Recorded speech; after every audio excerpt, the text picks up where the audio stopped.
तहरीक इंसाफ से बल्ले का निशान छीनने के बाद उनके तमाम उम्मीदवार आज़ाद खड़े हो गए हैं और उसके बाद गुज़िश्ता रोज़ चेयरमैन तहरीक इंसाफ बैरिस्टर गौहर इमरान खान से मिले हैं। अब अगली पॉलिसी तहरीक इंसाफ की क्या होगी? इंतज़ार पंजोता साहब हमारे साथ मौजूद हैं। इमरान खान की फैमिली के तमाम केसेस देखते हैं और जितने भी इमरान खान के केसेस हैं उनको सारी उनकी मैनेजमेंट को देखते हैं।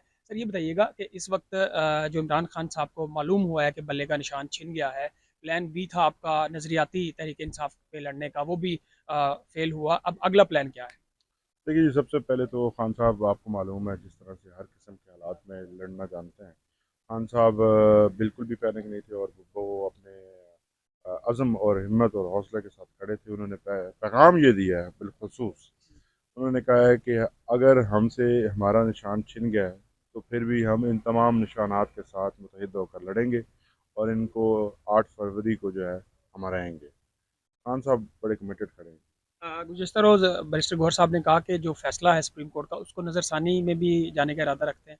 तो अब तो चूँकि शेड्यूल अनाउंस हो चुका है, बैलेट पेपर और चीज़ें छप गई हैं, तो फिर कैसे होगा? हो जाएगा कुछ? देखिए जी, अब आपके सामने का लेवल प्लेइंग फील्ड का जो केस है वो हमने विड्रॉ कर लिया। हमने अदम एतमाद का इजहार किया है चीफ जस्टिस के ऊपर, क्योंकि अब बुनियादी तौर पर आपके सामने है कि अगर चीफ जस्टिस साहब खुद इस किस्म की पार्टी बनेंगे, खुद वो ऐसे रिमार्क्स देंगे, वो केसेस लाइव दिखा के अपनी तरफ से कोशिश करते रहें कि एक बयानिया हमारे खिलाफ बनाया जाए, और उसके बाद आपने देखा कि जब वो केस डिसाइड हो गया तो उसके बाद ना तो सहाफ़ियों को एंट्री की इजाज़त दी जा रही है और ना लाइव ट्रांसमिशन, सब वो भी ख़त्म हो चुकी है। तो जो एक छोटा सा इनकलाबी कदम उठाया था उन्होंने, वो वापस ले लिया, क्योंकि अब उन्हें पता है कि अब क्या होगा।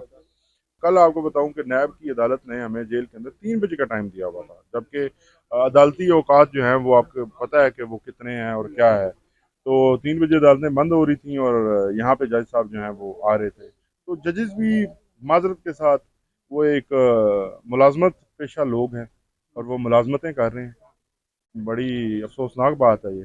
कहा जा रहा है कि इस इलेक्शन में तो तहरीक इंसाफ होगी है बाहर, क्योंकि उम्मीदवार आज़ाद हैं, जो जीतेंगे किसी और जमातों में चले जाएंगे या अपोजिशन में आ जाएंगे। 28 तक खान साहब की जो उम्र है, लोग कहते हैं कि जी उनकी एज शायद उस लिहाज में उनको मौका ना दे कि वो अगला इलेक्शन में वज़ीर आज़म बने।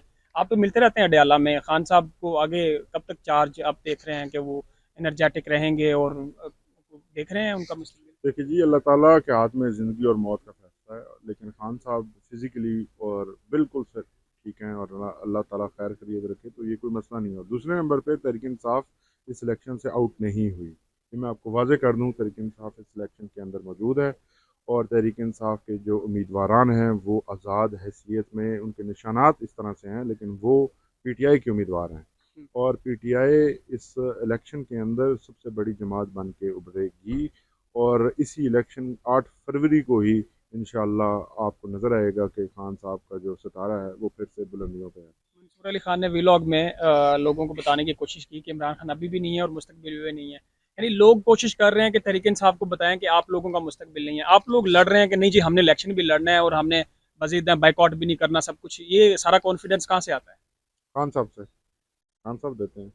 जब मायूस हो के जेल जाते हैं तो खान साहब देखें जी, ये हमारे तो जो सेंटर ऑफ ग्रेविटी है वो है ही खान साहब। हम्म, तो सब कुछ वहीं से सीखते हैं, वहीं से गाइडलाइन लेते हैं, वहीं से डायरेक्शन लेते हैं। तो खान साहब की जो डायरेक्शन है और खान साहब का जो प्लान है वो आहिस्ता आहिस्ता सामने आएगा। वो इस तरह तो नहीं है कि वो अब इन्होंने एक प्लान बनाया, एक अल्लाह ताला का प्लान है और एक ज़िंदगी, इमरान खान भी प्लान करके बैठे। वो ज़ाहिर है जी, वो अल्लाह ताला का एक प्लान है और फिर खान साहब का भी एक प्लान है। मतलब अपनी तरफ से तो हर एक कोशिश करता है और इन्होंने कोशिशें की, आपके सामने है तमाम कोशिशें रायगां गई। इन्होंने 9 अप्रैल के बाद से ये मशहूर कर दिया कि खान साहब ख़त्म है सियासी। ये जितने बोने साफ़ी हैं, जितने ये यूट्यूबर बने हुए हैं अपनी तरफ से सरकारी खर्चों पर पलने वाले, ये तमाम कोशिश तब से कर रहे हैं, लेकिन जब इनकी बात कोई नहीं सुनता तो फिर ये दो बातें खान के हक में करके व्यूअरशिप लेके तो फिर अपना जो मंजन है वो बेचना शुरू कर देते हैं। तो